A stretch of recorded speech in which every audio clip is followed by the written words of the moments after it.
Cara unik untuk awet muda. Ayo kita pecahkan. Kraken Egg Indonesia.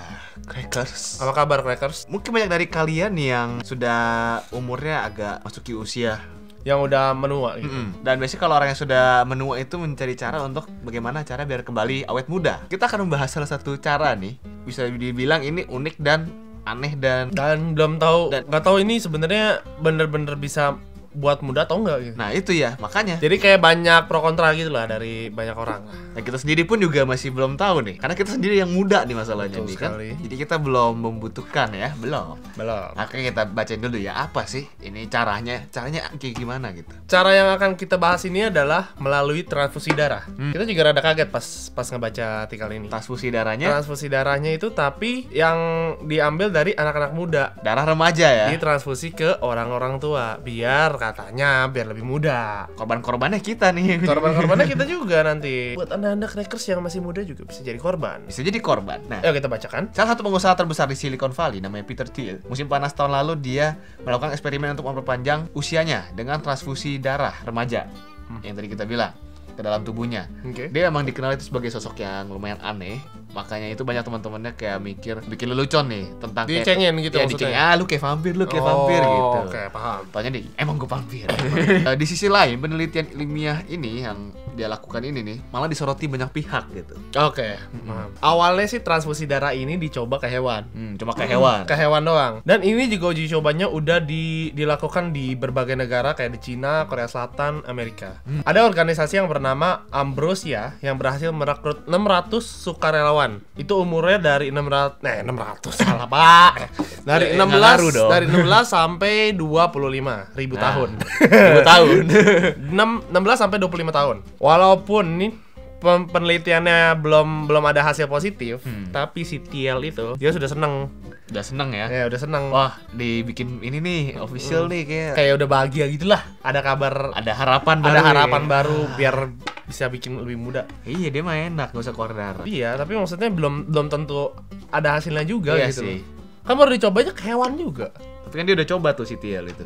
Emang berhasil? Nggak tahu, akhirnya dia coba-coba Nggak tahu doang. juga. Ya, makanya. Iseng doang dia. Nah, walau kayaknya ini terkesan aneh ya, kayaknya sesuatu yang baru ya. Padahal ternyata ini juga pernah dilakukan di zaman Renaissance. Jadi cukup banyak juga paham sesat bahwa seseorang itu akan panjang umur ketika minum darah anak muda. Jadi kalau dulu tuh diminum bukan transfusi. Oke, Nah, banyak juga dokter nih dulu nih menyarankan kalau penyakit-penyakit tertentu itu disembuhinnya melalui dengan minum darah tertentu. Misalnya mungkin darah hewan apa kali ya. Oh iya ya, Atau kayak darah ular atau darah. Nah, itu kan katanya juga sekarang ya gitulah darah ular ya. Ini juga ada kabar menggembirakan untuk kita semua. Kulit manggis Ada ekstraknya. ekstraknya. Tahu nggak sih? Jadi kabar paling menarik, paling mengembirakan untuk mereka yang ingin selalu awet muda, muncul pada abad 21. 21. Oke. Abad sekarang. Yes. Peneliti parabiosis menyatakan kesimpulan positif yang didapatkan antara transfusi darah muda dengan peremajaan manusia berusia lanjut. Disebutkan bahwa bertambahnya usia membuat kandungan protein di plasma berkurang drastis. Asik. Memicu seneng tuh si Thiel seneng lagi Asik. kan ya, asik. Memicu efek riput dan perlambatan fungsi organ. Hasil penelitian itu diharapkan bisa berkembang menjadi metode mengobati pasien lanjut usia, menghindarkan orang tua dari kayak kemoterapi dan banyak lagi manfaat lainnya. Tapi yang paling ditunggu-tunggu tetap untuk mencari pengobatan awet muda. Jadi intinya yang dibutuhkan adalah plasmanya nih ya. Plasmanya. Nah, jadi kalau yang dari yang tadi udah dibilang itu, metode paling ampuh adalah nggak cuma masukin darah terus udah gitu. Oke. Jadi yang lebih baik tuh diisolasi dulu plasmanya dari trombosit. Pakai lakban. Ya, diisolasi ya. Siap. Karena yang dibutuhkan untuk awet muda itu adalah proteinnya sebenarnya, bukan darahnya. Jadi di dalam darah itu ada kandungan protein. Nah, itu yang dibutuhkan. Iya, oke. Alhasil yang sebenarnya diinjeksikan kepada calon pasien adalah plasma yang terdapat protein. Jadi pengembangan paling mengejutkan dari percobaan ini terjadi tahun lalu. Di siapa namanya Tony Wiskoray dari Stanford University meluncurkan ALKAHES, sebuah metode transfusi plasma yang siap diuji cobakan pada manusia. Sejauh ini, transfusi plasma sebetulnya belum terlalu menjanjikan dari sisi medis. Sementara kesimpulan positif baru muncul dari uji coba terhadap tikus. belum ke manusia. Jadi belum tahu sebetulnya protein jenis apa yang paling bermanfaat untuk ditransfusikan kepada orang lanjut usia. Karena yang dicoba waktu itu banyak ke tikus gitu. Dan kalaupun memang berhasil mempermudah pasien, efeknya tuh bakal tahan berapa lama sih untuk tetap muda gitu kan. Itu yang masih dipertanyakan. Masih dipertanyakan. Walaupun udah diwanti-wanti, namun pasar bersikap berbeda. Alka-Hess dilaporkan sudah memperoleh pendanaan besar dari keluarga miliarder asal Cina. Konon salah satu anggota keluarga itu yang menderita Alzheimer berhasil dikembalikan daya ingatnya karena transfusi darah itu. Tren ini kemudian menular ke Amerika Serikat. Beberapa klinik dilaporkan menawarkan uji coba transfusi darah untuk keluarga pasien yang sakit kronis. Walaupun khasiatnya pun belum tentu berhasil gitu. Terbukti. Belum tentu terbukti, betul. Dan ongkos untuk transfusi darah ini Betul. diperkirakan itu sampai 3.000 Kaki. US dollar atau 40 jutaan gitu ya. Iyalah. Satu kali sesi doang.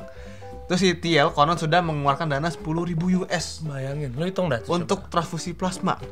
Dan terus pasokan darahnya yang jadi incaran nih ya dari negara Brasil atau Bulgaria. Pastinya kan di transfusi darah itu ada resiko. Yang terutama itu tuh kayak penularan penyakit dari darah kan. Iya kan itu kan nggak bisa. tahu ya. Itu kan kita nggak tahu darah itu orang kenapa gitu kan. Tapi sepertinya transfusi plasma akan semakin diminati di masa mendatang. Apalagi bagi mereka yang sedang dalam keadaan terdesak akibat penyakit atau proses penuaan. Tapi kalau lu sendiri gimana? Setuju nggak nih seandainya nanti udah bisa gitu transfusi darah gitu? Dan lu di posisi udah tua. Rada bingung sih sebenarnya. Kalau memang udah ada orang-orang yang udah berhasil atau memang worth it, ya gue bisa coba. Dan aman gitu nah, ya. sekarang kan kalau untuk posisi sekarang kan belum ada kepastiannya gitu. Itu maksudnya seandainya tuh resikonya tuh lo anak-anak muda tuh diculik cuma buat double darahnya doang atau gimana nanti kan bisa aja gitu kan. Iya ya, kalau diculik itu nggak tega gue. Yang udah aneh-aneh gitu tuh. Seandainya berhasil nih pasti akan resikonya menurut gue ya. Itu. Kalau memang dibalik itu ada hal-hal negatifnya, gue nggak mau sih. Kecuali emang Kecuali anak kalau mudanya misalnya anak sukarela mudanya ya. mau atau kita bayar itu. Kalau sampai yang kayak jadi human trafficking Wah, gitu, gila, itu jangan agak serem ya. Yang bisa jadi juga seperti itu apa efek sampingnya. Kayak jatuhnya ilegal juga ya. Ilegal juga. Makanya banyak banget sih dari kemarin kita bahas topik orang mau hidupkan orang mati, Betul. mau nggak cepet tua. Jadi banyak banget sekarang orang tuh kayak takut tua dan takut mati gitu. Takut mati. Jadi pesan dari kita adalah sebenarnya nikmati saja hidup ya sekarang. Percayakan semua pada Yang Maha Kuasa. Maha Kuasa dan jalani aja hidup gitu ya. Emang udah waktunya. Kalau emang kalian meninggal. memang udah waktunya mati, ya matilah. Ya makanya kita terima saja hidup itu ya berjuang dan emang kalau emang ada timeline waktu kita cuma berapa tahun ya jalani secara maksimal yang penting itu Betul dia. sekali. Jangan diperpanjang tapi nggak ngapa-ngapain juga Iya, percuma. ini hidup Pak, bukan repotin bukan orang. bukan KTP yang harus diperpanjang. Betul, bukan KTP. KTP PSN kayak. Wah, nggak tahu deh. STNK Jadi, sih kayaknya. gimana menurut kalian tentang hal ini? Silahkan komen di bawah. Ya guys, jadi kita ada program nih campaign Crackers of the Week judulnya. Jadi di mana nanti kita sebelum memulai video kita kan ada pengumuman ya. Nah, Jadi siapa pemenangnya dan kita bakal masukin foto atau videonya di video. Jadi kalian kita. upload foto atau video kalian di Instagram, Yuk. tag kita di Crack Neck ID, dan pakai hashtag ayo kita pecahkan. Ya. Nanti kita bakal lihat dan menurut kita yang menarik fotonya tuh boleh kalian lagi nonton, Lagi nonton Nonton Rekan Crack Egg Neck, atau lagi pakai merchandise kita atau apapun pokoknya berhubungan dengan Crack Egg. Kalian bisa tag fotonya ke kita. Nanti akan kita masukkan di video setiap hari Rabu ya. Jangan lupa sebutkan juga kalian dari daerah mana gitu. Ya, jadi biar kita kita tahu. Yaudah kalau gitu, thank you dan like, comment, dan subscribe. Jangan lupa nonton kita di Rabu, Kamis, dan Jumat jam 4 sore ya. Stay cracking. Salam Crackers. Cek Cek, cek tingkum. tingkum priang.